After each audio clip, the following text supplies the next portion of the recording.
கொஞ்சம் ஃபேமஸ் ஆனான். பாப்பானுங்கெல்லாம் ஓவர்டேக். தியாகராஜ பாகவதர் கொஞ்சம் ஃபேமஸ் ஆனான். பாப்பானுங்கெல்லாம் ஓவர்டேக் பண்ணிட்டு வந்துட்டான்.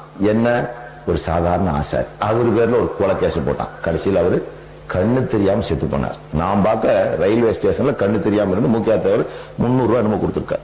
இல்லைன்னா அவன் வயிற கடுக்கணுக்கு பாப்பாத்தி கூட அவன் போய் புள்ள பெற்றுக்கிட்டா ஒரு காலத்துல. அப்படியே சொல்லி சொல்லி மேனிக்கும். அதே மேல வர விடாம அவனை அமுக்கினான். அடுத்து என்ன பண்ணா, NS கிருஷ்ணன் கொஞ்சம் சினிமால ஃபேமஸா வந்தார். அவரையும் ஒரு கொலை கேஸ்ல போட்டான். கடைசிக்கு அவர் பொண்டாட்டி மதுரம் பிராத்தல் நடத்தி சாகிற அளவுக்கு நிலைமையாகி போச்சு. அப்புறம் திராவிட இயக்கங்கள்னு பேசினான். முரசொலி மாறன் அவனெல்லாம் அவனுக்கு ஒரு பாப்பாத்தியை செட்டப் பண்ணி விட்டானுங்க. அவன் சன் டிவியில எதிர்காலம் புதிர்காலம் நடத்தி ஒரு சீரழிவு கலாச்சாரத்தை காட்டுறான். ஏன்னா அவன் பொண்டாட்டி ஒரு பாப்பாத்தி. அப்புறம் கொஞ்ச நாளைக்கு முன்னே இந்த ரஜினிகாந்த் இதுல இருந்தான், ராயப்பட்டால எமர்ஜென்சி பீரியட் கலைஞர் கவர்மெண்ட். நான் எம்ஜிஆர் ஒன்னா இருக்கிற நேரத்தில் இவன் என்ன பண்ணி போட்டான், ஜேபிஆர் அடிச்சு போட்டான் ஸ்கூட்டர்ல. அவன் அப்போ ஒரு சின்ன பத்திரிகை நடத்திக்கிட்டு இருந்தான், சும்மா 2 பக்கம். அவன் பத்திரிகையாளர் சங்கத்தில் புகார் கொடுத்தான். புடிச்சு மூடி போடுவான் என்னமோன்ட்டு இவனை புடிச்சு மென்டல் ஆஸ்பத்திரியில சேர்த்து இவன் பான் பராக் போடுறான், அதனால இவனுக்கு மென்டல் ஆயிட்டான் சும்மா ஒரு பொய் சட்டிட்டு வாங்கி அதை கேஸை க்ளோஸ் பண்ணி கொடுத்தேன். அவன் ஆரம்பத்தில் திராவிட இயக்கம் அப்படி இப்படின்னு பேசிட்டு தெரிஞ்சான். சரி இவன் ஏதாவது முன்னுக்கு வருவான்னு பார்த்தோம். அப்புறம் அந்த கேஸ் க்ளோஸ் ஆச்சு. பான் பராக்குக்கும் பைத்தியத்துக்கும் சம்பந்தமே இல்லை.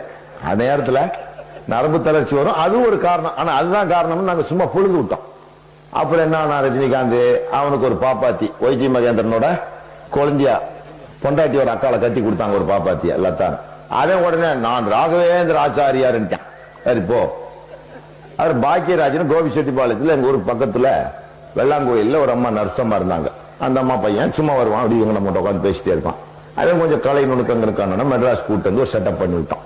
அவன் முதல்ல ஆரம்பத்துல பெரியாரு திராவிடம் பேசினான். கடைசியில் அவனுக்கு ஒரு பாப்பாத்தி பூர்ணிமான்னு மாட்டினான். இப்ப பெரிய தத்துவம் எல்லாம் பேசுறான். அவன் புத்தகத்தை வாங்கி பாருங்க, அவர் ஒரு தேவ கவிஞன் ஆயிட்டான். அப்புறம் டி ராஜேந்திரன் ஒரு பையன், அவன் அப்படித்தான் முதல்ல வந்தான். அவனி அப்படிதான் ஒரு திராவிடம் பரம்பரை ஊனா. அவர் நம்ம சொந்தக்கார ஒருத்தர் இப்ராஹிம்னு வடகரை இருந்தார். அவரை பிடிச்சி செட்டப் பண்ணி படம் கடை அடிச்சான். மேல வந்தான். அவனுக்கு ஒரு பாப்பாத்தி செட் ஆனான்.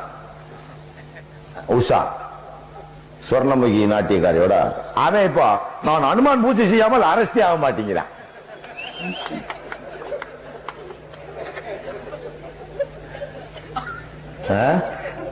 எம்ஜிஆர் அவன் ஜானகிங்கிற பாப்பான கட்டினான். அவன் அப்படி அம்மட்டோட ஒருத்தன் போய் திராவிடமே இயக்கமே தமிழனேன்னு கத்துவான்.